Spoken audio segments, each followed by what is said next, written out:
Bom, eu queria falar hoje sobre a semana, que é uma semana muito interessante, é uma semana rara de acontecer. É uma semana que nós vamos ter duas mudanças no sistema de justiça brasileiro e uma terceira encaminhada. Mas duas mudanças no sistema de justiça. Amanhã termina o mandato do do Procurador-Geral da República, Augusto Aras, sai, aí assume no lugar dele a Eliseta Maria de Paiva Ramos, que é interina, não é escolhida para ser sucessora dele. O presidente Lula tem que indicar o nome, não indicou. A posse seria na quarta-feira, não vai ter a posse da interina, que vai ser a Procuradora-Geral. Vai tomar todas as decisões e decidir como se fosse a Procuradora-Geral. Não tem diferença. A diferença é que não é escolhida pelo presidente. E, portanto, ela não vai ficar 2 anos, né? Que é um mandato de 2 anos na Procuradoria-Geral da República, mas amanhã termina o último dia de Augusto Aras. É uma mudança muito importante sobre a qual a gente vai falar. Na quinta-feira, toma posse o ministro Luiz Roberto Barroso como presidente do Supremo Tribunal Federal no lugar da Rosa Weber. Também outra mudança muito importante, mas muito importante. Também para um mandato de 2 anos. É um sistema de rodízio no Supremo Tribunal Federal. Então, Luiz Roberto Barroso não é escolhido para ser o presidente pelo presidente da República, como o Procurador-Geral da República é escolhido para ser o Procurador-Geral da República, o chefão, pelo presidente Lula. Luiz Roberto Barroso é o presidente porque ele foi nomeado depois da Rosa Weber e ela sai, ele entra. Tem uma particularidade, que é a terceira mudança a caminho, que Rosa Weber, diferente do Luiz Fux, que foi presidente e voltou a ser ministro, Toffoli foi presidente e voltou a ser ministro, ela atinge a idade de limite de 75 anos, agora no dia 2 de outubro, então ela deixa o Supremo, ela deixa a presidência e deixa o Supremo Tribunal Federal. São duas mudanças, portanto, um para o cargo de presidente do Supremo, ocupado pelo Luiz Roberto Barroso, sucedendo a Rosa Weber e mudando o perfil do tribunal. E outro, para o lugar de Rosa Weber ministra, que vai outro indicado pelo presidente da República, mudando o perfil do tribunal. Então, são 3 mudanças, das quais 2 acontecem essa semana. A mudança na Procuradoria é uma mudança fatiada.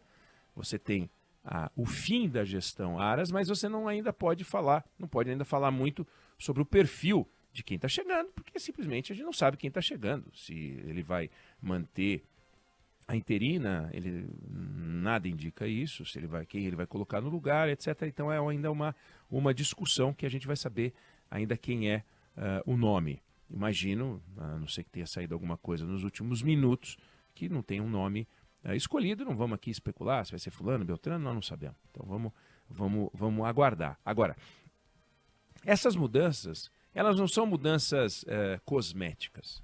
São mudanças importantes. Elas não são mudanças, digamos, tão grandes quanto as que acontecem na troca de um presidente da República. Sai Bolsonaro, entra Lula, é uma mudança impressionante. E muda tudo, no Brasil inteiro, né? Eleição no Congresso Nacional, toda a Câmara dos Deputados é substituída numa eleição, ainda que possa haver a renovação, você tem uma substituição dos 513 nomes por novos 513, dos quais uma porcentagem muito expressiva é reeleição. No Senado, tem eleição que troca 1/3, tem eleição que troca 2/3, mas são mudanças importantes, né? Esse tipo de eleição está mais para a eleição do presidente da Câmara, eleição do presidente do Senado, não envolve o eleitor brasileiro. Não é a gente que vai para a urna, é o jogo do poder que decide quem são os ocupantes desses cargos. E é algo muito importante que a gente deve observar. A gente teve uma mudança agora com a saída de Ricardo Lewandowski, entrou Cristiano Zanin. É uma mudança do ponto de vista do jeito de enxergar a justiça, uma mudança de pouca importância, porque não sai um perfil de um jeito e entra outro completamente diferente, ao contrário das nomeações feitas por Bolsonaro, que aí sim tem uma mudança importante. Basta ver que na discussão sobre a demarcação de terras indígenas, os únicos que votaram pela manutenção do marco temporal foram os ministros nomeados por Bolsonaro. Os outros todos os ministros votaram contra. Então tem uma mudança, tem uma diferença. Se se escolhe um ministro com um perfil mais parecido com os ministros indicados por Bolsonaro, os julgamentos mudam, né? Pega, por exemplo, Rosa Weber, né? Rosa Weber, ela votou, por exemplo, a favor da descriminalização do porte de drogas para uso próprio. Votou a favor da descriminalização, nossa, eu falei 2 vezes, Débora, e não errei, do aborto. São votos progressistas. Eu não gosto muito dessa palavra, porque fica parecendo que não votar assim é uma coisa retrógrada, mas é assim que eles falam, é progressista. Mas é essa é a linha da Rosa Weber, né? Se no lugar da Rosa Weber vem alguém parecido com André Mendonça, vai votar de um outro jeito, diferente, provavelmente, não é? Então esse jeito, essas escolhas, elas são realmente muito importantes e muito expressivas. Vamos falar do que significa a troca, que é a única que a gente pode dizer que sabe quem sai, sabe quem entra, que é a troca de Rosa Weber por Luiz Roberto Barroso. 2 ministros que votaram em várias votações, 2 ministros que se comportam como a gente viu nos últimos tempos. Então dá para saber. Luiz Roberto Barroso substituindo Rosa Weber. Rosa Weber é talvez o melhor exemplo que a gente tem no Brasil de comportamento adequado para o cargo de presidente. Olha, não há, nas últimas presidências, sempre de 2 em 2 anos, não há magistrado, ministro do Supremo Tribunal Federal que tenha se comportado da maneira reservada como Rosa Weber. É um exemplo acabado de que, para ela, o cargo de ministro do Supremo e, mais ainda, da presidência do Supremo impõe um comportamento discreto. Para Rosa Weber, a notícia é o processo, a notícia é o voto. A declaração é a exceção, não é a regra. Não que ela não represente institucionalmente o Supremo Tribunal Federal, representa, sempre representou, no tempo que ficou. Não que ela não tenha presidido o Conselho Nacional de Justiça, presidiu. Não que ela não defina a pauta de julgamento do Supremo, define.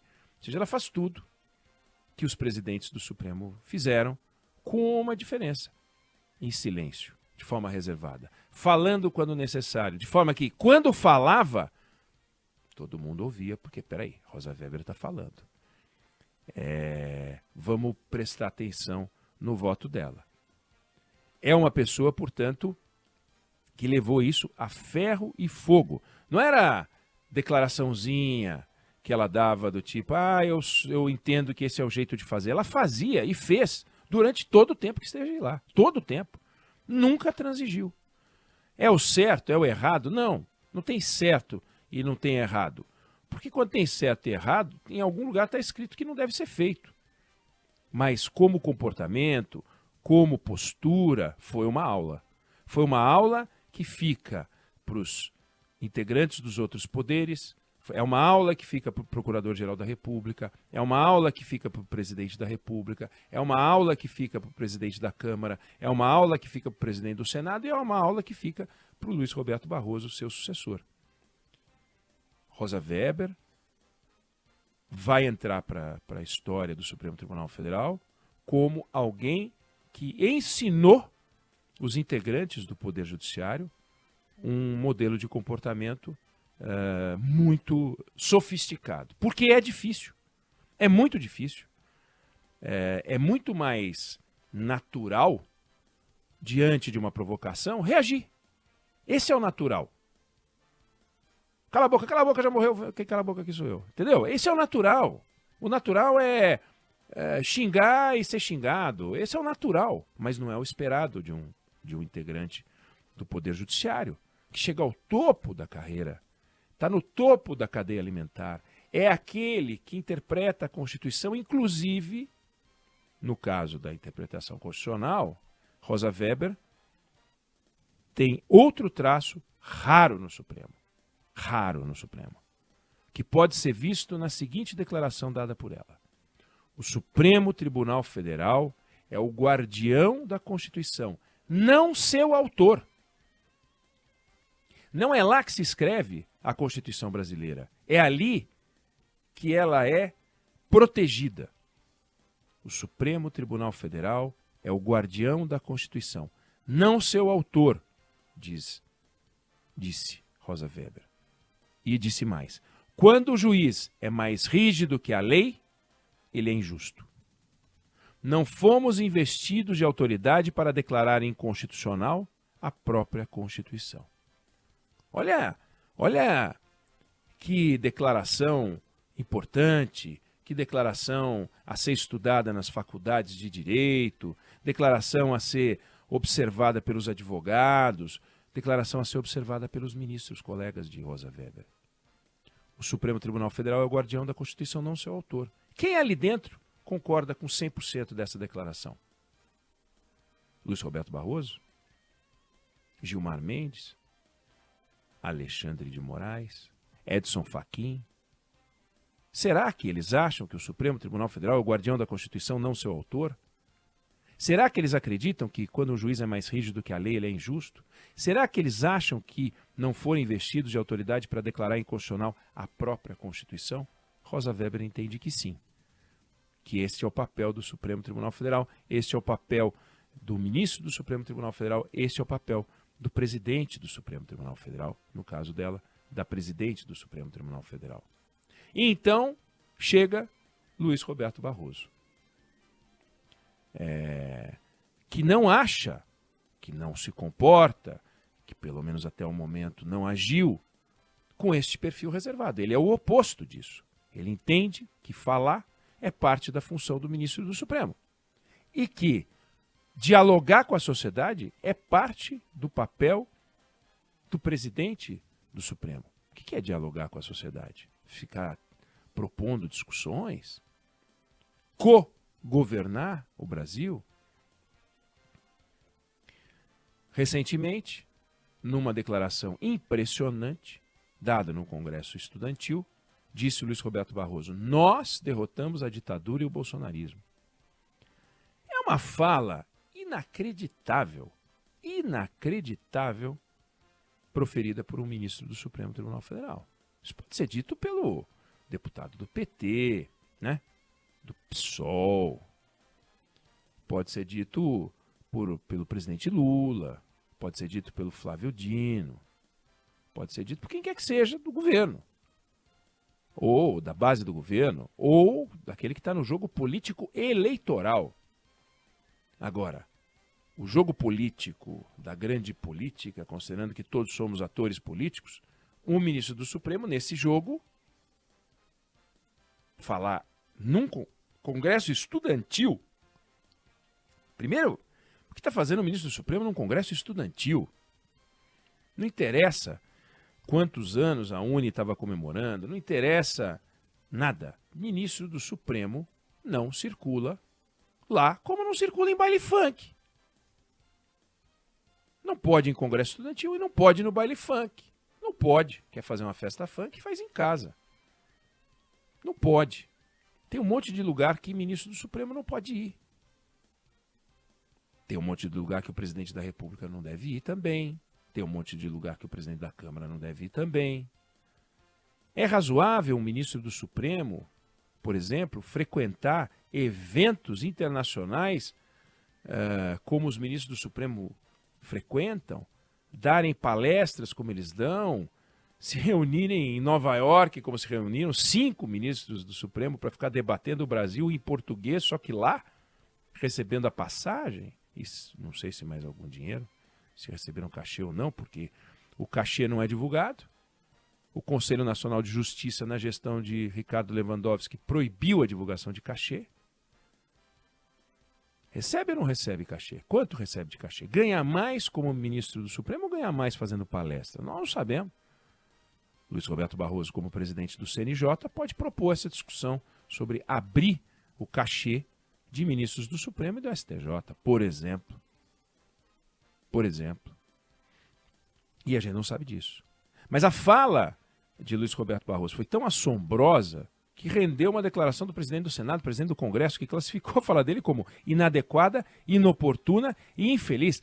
Não me recordo de um ministro do Supremo ter recebido uma reprimenda do presidente do Senado desse jeito, nesses termos. Recomendou ao ministro que se ativesse ao cumprimento do dever constitucional dele, que é tratar daquilo que é julgado, e sugeriu que ele se retratasse. Olha, é inacreditável. Então nós vamos conhecer o Luiz Roberto Barroso agora como presidente. Ele vai manter esse perfil que ele mantinha até agora? Vai adotar um perfil diferente?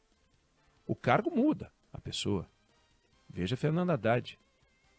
O Fernando Haddad de hoje com o Fernando Haddad prefeito de São Paulo, com os discursos que fazia como candidato em 2018, o comportamento que ele tem hoje, o cargo muda. O cargo muda a pessoa. Vamos ver como o cargo vai mudar. Rosa Weber fica o exemplo. 2 anos que se encerram agora. Um exemplo extraordinário de comportamento. Não vou discutir os votos de Rosa Weber. Posso concordar, posso discordar, mas o importante é o comportamento, que é isso que Luiz Roberto Barroso vai mostrar, como é que ele vai se comportar neste cargo. E em breve a gente vai poder saber quem vai substituir o Augusto Aras e vamos voltar ao assunto, porque a saída do Augusto Aras também é um ciclo, mas é tema para uma nova conversa. Não sei se você concorda, se você discorda, mas essa é a opinião que eu tenho sobre o assunto.